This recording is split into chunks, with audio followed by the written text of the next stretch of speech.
শয়তান সবার আকৃতি ধরতে পারলেও নবী সাল্লাল্লাহু আলাইহি সাল্লামের আকৃতি ধরে আবির্ভূত স্বপ্নে কারোর সঙ্গে সাক্ষাৎ করতে পারে না শয়তান।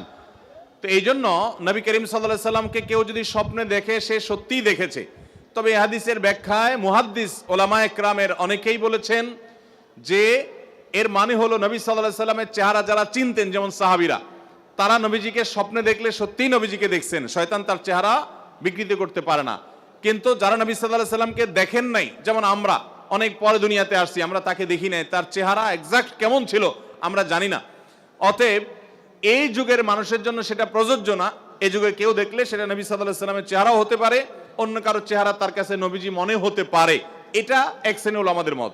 আর অপর শ্রেণীর উলামাদের মত হলো না, এই হাদিসটা ব্যাপকভাবে সকল যুগের জন্য প্রযোজ্য। কেউ যদি স্বপ্নে নবী করিম সাল্লাল্লাহু আলাইহি সাল্লামকে দেখেছে, এটি স্বপ্নে তার মনে হয় বা কেউ কাউকে বলে দেয়, এক কথায় স্বপ্নে তিনি নিশ্চিত হয়